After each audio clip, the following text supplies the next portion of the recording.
Welcome to Inside Startup Investing, the only podcast where you can invest in every guest. On this episode, I will be speaking with the CEO of WeatherFlow-Tempest, Buck Lyons. WeatherFlow-Tempest is a hardware and software company focused on providing better access to weather information and insights.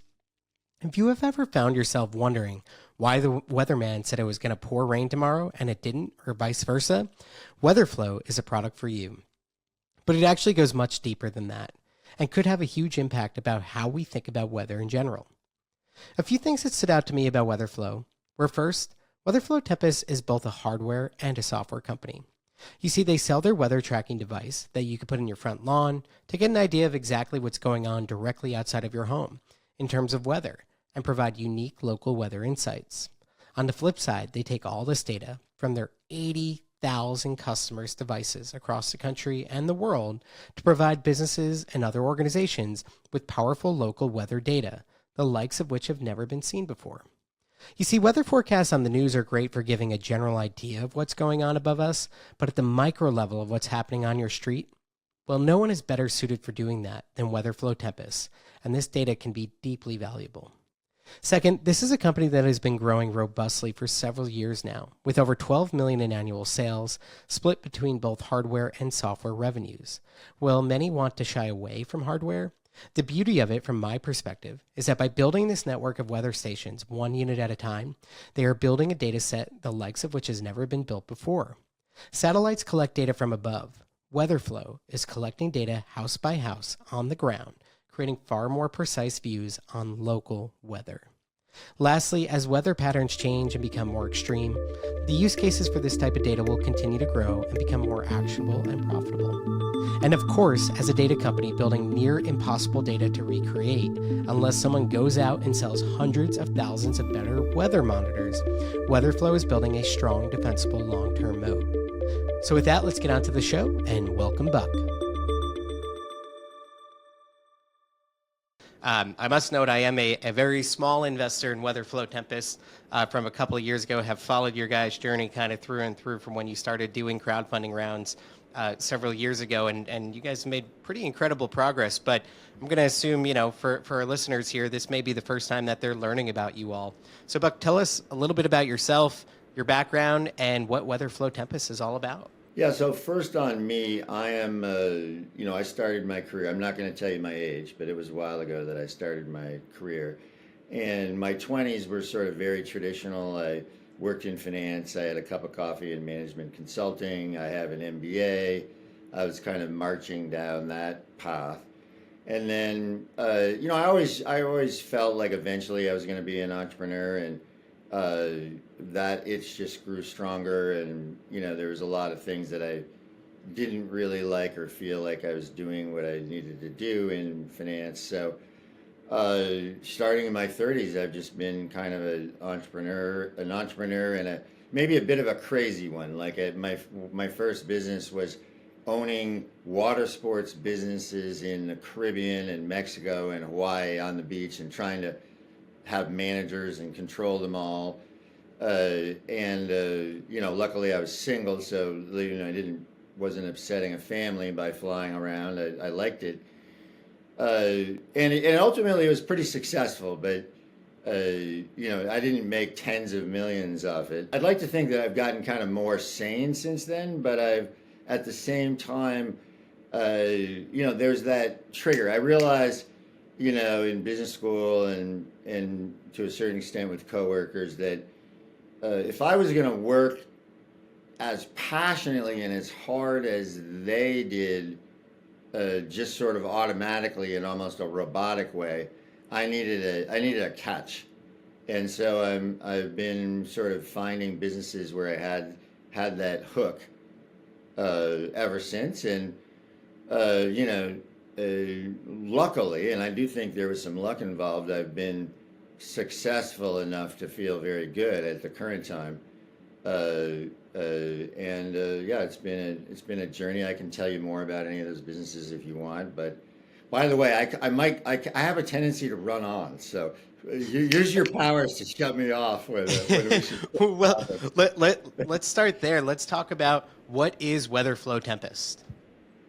Yeah, so WeatherFlow-Tempest is a business designed to, what we do is provide weather information that is better than you're going to get just, pulling up your weather app for whatever your needs are, whether it's running a big company or managing the garden at your house.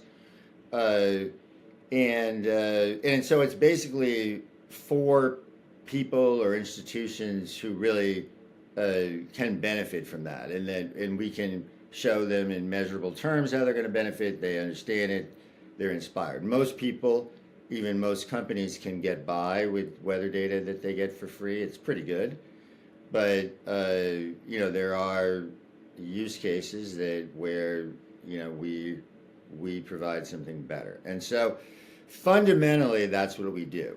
And I'll pause, and then I can give you a little more detail about kind of the situations where we feel we can do that.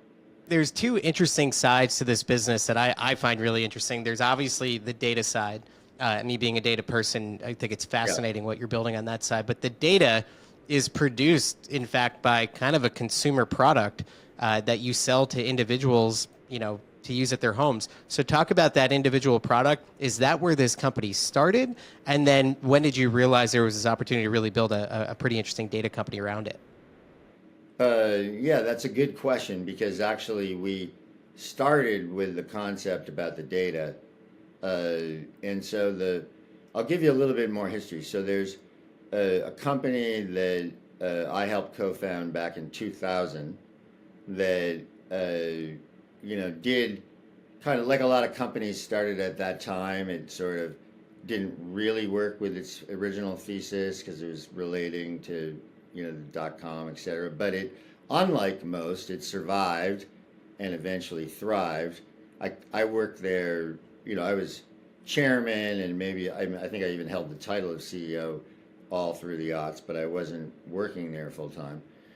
And, that company, especially as it evolved, is based on having weather data that only we had, and then providing, having products that benefited from that. And so that was and actually is a successful small company, but we were limited by the fact that the observation data that we had came from what evolved to be industrial grade weather sensors. So it might cost us between $10,000 and $50,000 to install a weather station. Some of them we have on giant concrete poles. We guarantee they will survive a hurricane.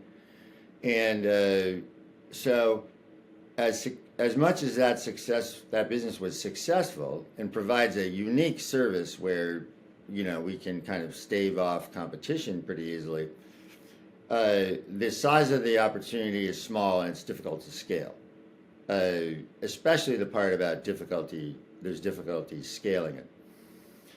The current business is the same idea of having data that other people don't have to help provide a better product, a better data-driven product.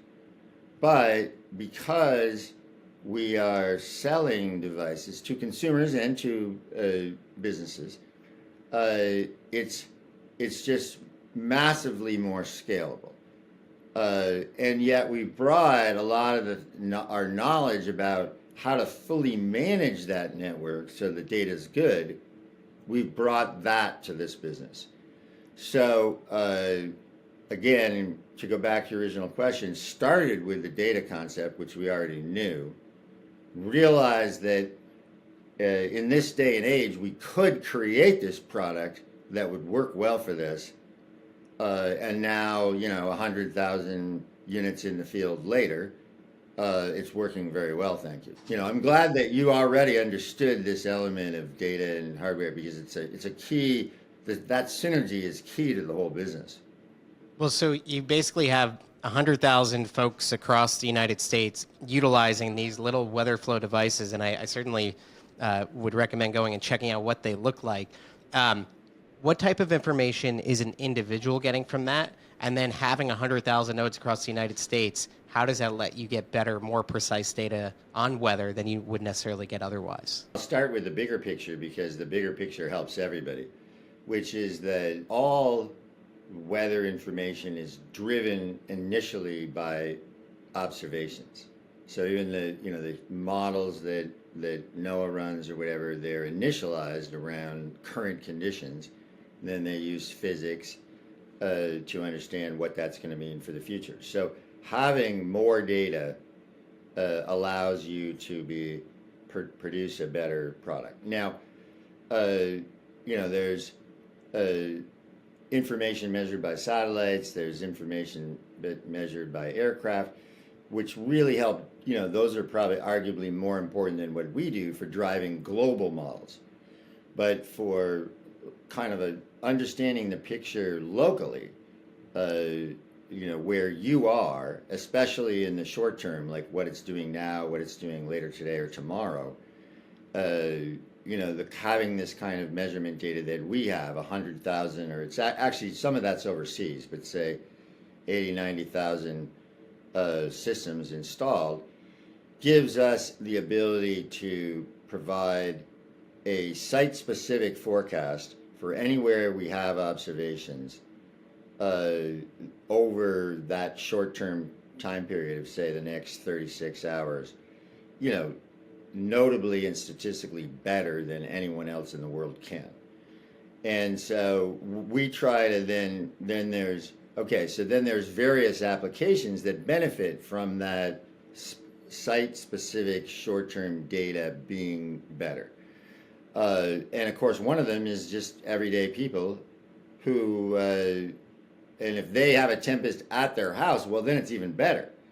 And so, everybody from kind of weather geeks to gardeners to smart home aficionados to even like concerned parents, they are interested in our product for that reason. And it does, they're benefiting from the data at their house, but especially on the forecast side, they're benefiting from all the data. One thing I want to dive in on there, and I think it's fascinating, you talk about, on a global scale, the satellites make sense, but at the local level, the other day it snowed here in North Carolina for the first time in 3 years, and it snowed, an inch and a half in our yard, and 6 miles down the road where our friends live, there wasn't an inch of snow. They didn't get anything. And it's like that when we talk about local, I think that's what you're really trying to get at, is like there could quite literally be differences within a few miles radius, which is pretty interesting. And that data, I imagine, is very, very powerful. Yeah, within a half mile, or even much shorter, you have temperature differences and dramatic temperature differences due to elevation or terrain, or just other things like fog lines. So, and we're only just getting started in terms of being extremely precise. And so it's you nailed it. Like that's our sensor doesn't measure snow yet though. Like that's coming. Every time our head of our CTO runs the hardware thing, is always like, "What about my snow sensor?" And we'll have that eventually. That's awesome. So let's dive in a little more here.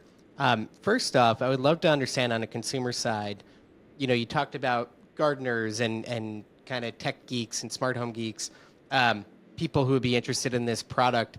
When we think about some of the use cases of where they find and derive value, there's obviously just interest.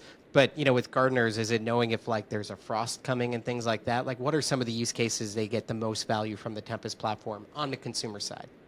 Yeah, I think gardeners is a good example just because it really shows, it illustrates in multiple ways, kind of what leading edge it is, and also it's close to home because it involves my family in particular. So my wife is a huge gardener. We have like a 12-zone sprinkler system here, and we have everything you can imagine. And when I told her what we were doing in terms of WeatherFlow-Tempest, and now we were going to have weather stations at people's houses, not just on Coast Guard nav aids or whatever, she's like, "Why would anyone want a weather station?" And uh, and then fast forward, now we have the real inflection point was I got her a Rachio smart sprinkler controller, which now makes it really easy to manage her irrigation system, but also it uses weather information. And then it solves her. Now she's like way more confident about the things like the freezes and or even high wind events that could damage her crop. The high wind automatically feeds into the ratio, but for watering. But there's other things that concern her. She now has a separate device at the bottom of the property because the temperature is different. And then we literally lightning took out the ratio one day about a year ago. She didn't want to go on vacation. She was like, we can't go. Like, I'm not going to be able to watch my garden. It's not going to work right. And I literally, we integrate with some of the other devices too. And I had one in my closet that I was testing. So I had to like temporarily put in that thing so that we could go on vacation. So that's like the journey. Like it's this powerful tool that people don't are just beginning to realize what that can mean in terms of health of their garden, saving water, which ultimately saving money. So go to that point when you think about addressable market of kind of individual consumers that will utilize a product like this, put it in the field, use it at their home. How big an opportunity do you think that is? And I want to finish here on the consumer side, and then we'll move over to kind of the institutional data side. But how big an opportunity do you think there is?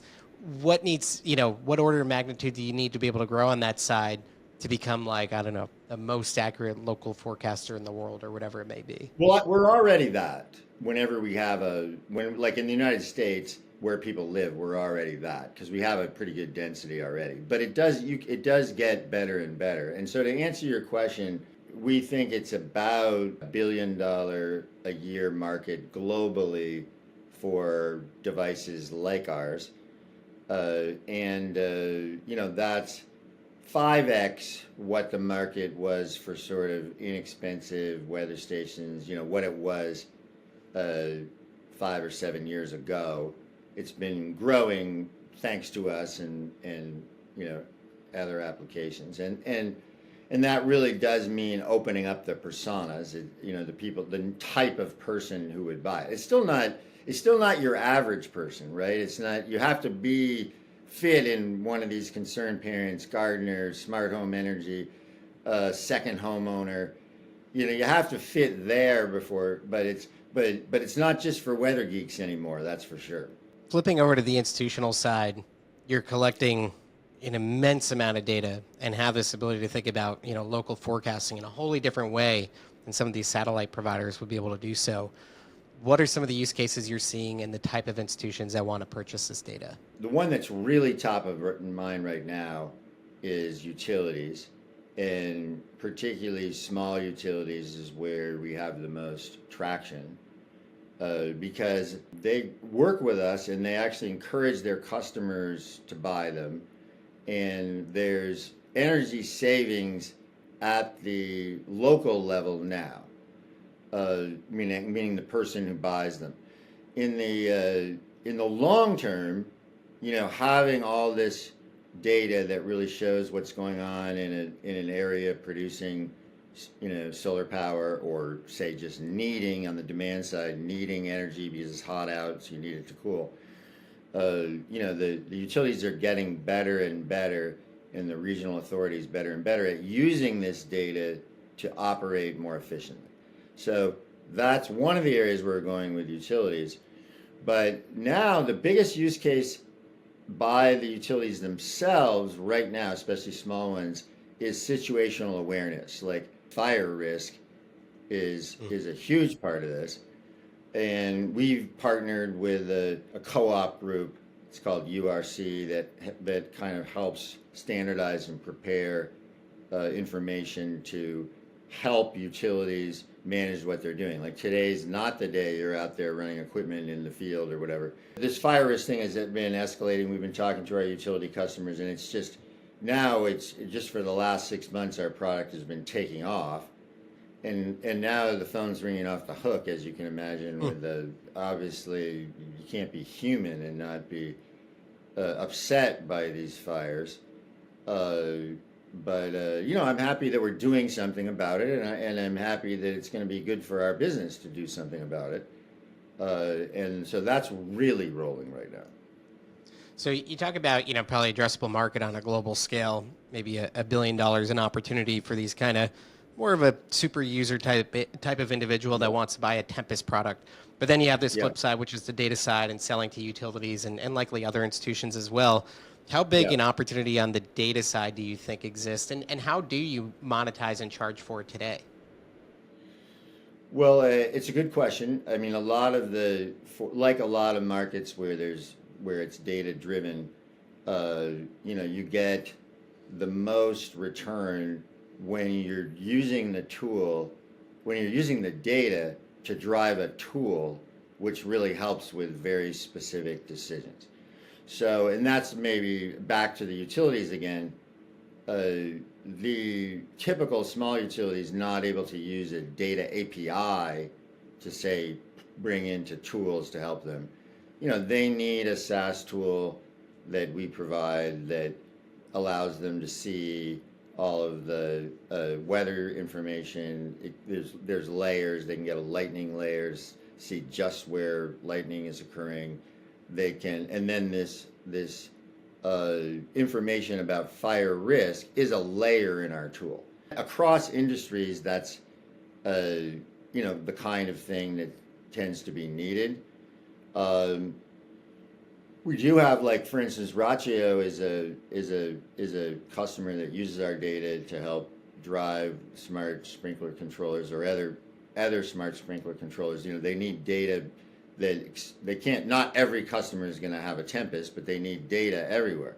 That works well for us because they do just use the API, but they also help us co-market Tempest because everybody's aligned, their customer, them, and us, that more data is better. Like, we've sold 10,000 Tempest systems just to Ratio customers alone. Wow. One area that's not a huge part of our business and doesn't have a huge TAM, but is rolling now, and I think is maybe your audience can appreciate, is with broadcast TV. So there's a group that is facing pressures that are kind of shrinking them. They're trying to stay relevant. Their meteorologists are oftentimes like one of the stars, one of the things that keeps them most relevant. So as part of keeping that local service more relevant, working with us so they have more data locally, so they can kind of make a community thing about that, like, buy a Tempest, be part of our network, is working. And then in the long term, we're doing much more to help them create products, like kind of, it's sort of like a partnership where we'll provide one thing, they'll provide the other, to keep their local presence viable. I think we only have like 10 stations nationwide now, but that's also like kind of catching fire. So maybe, hopefully where you are, you'll soon see a local television station promoting their Tempest network. In terms of how you've grown the consumer side, which provides all these nodes of data, what has been the key lever to drive that growth? Has it been mostly e-commerce? And if so, how do you think about kind of retail distribution and getting into retail as well? We're only inching into retail, and I think it's because we've now proven that there's a large market here, but it's still not an everybody market. And so exactly how you manage distribution in those cases is a little bit tricky. I can tell you on the wholesale level, like with our commercial areas, we're more and more in the organizations that kind of supply landscapers. We're just in the process of really rolling that out, but that's an example where we will be nationwide in stores over the next year or two. You've been growing consistently for several years, 12.2 million in revenue in 23. Not sure where the 24 numbers come out. As you think about the next kind of 12 to 24 months, what does success look like? We haven't released our 24 financials, but we did grow unfortunately at a slower rate. I can tell you it's in the vicinity of 10% rather than 30-something%. And that was somewhat disappointing, but it was also kind of related to a bit of a reset, and we it took us a little bit longer to kind of get rolling in the business to business space, including some of these partnerships that help drive consumer sales, than we'd hoped. So like Ratio, that was great, and we've had that going for a couple of years, but it's taken us longer than we thought to get kind of several more of those. That's rolling now. So I'm probably not supposed to say this, but we're going to grow faster this coming year than last, and I'm sure I'm supposed to caveat that with something, but I'm very optimistic about where we're going. In terms of those folks who are on the line thinking about investing, but they're not there yet, I'll give you the last word. What would you tell them? What do you want them to know? We want to make sure that it is the right deal for investors. Our growth slowed in 24. We still are cash flow negative, even though we're planning to be profitable in 25. But because we were not yet profitable, because growth slowed, we offered a different kind of security. We offered a preferred stock, which is unusual for Start Engine, because if I was an investor and I was coming into this business, I see that same huge upside. Hey, but what about this slower growth and the fact that, you were talking about being profitable in 24, but you weren't. And so the preferred stock really helps. You have a liquidation preference. You are in a better place on the cap table to protect yourself, but still take advantage of that huge upside that all of us as common stockholders are trying to take advantage of. If you liked what you heard on the show today, you can check out why WeatherFlow-Tempest received a 4.6 out of 5 and an investment from Kingscrowd Capital at kingscrowd.com. You can now invest on Start Engine until February 19th, 2025. And please like, subscribe, and share our podcast wherever you listen to podcasts so more listeners like you can find us. Thanks for listening.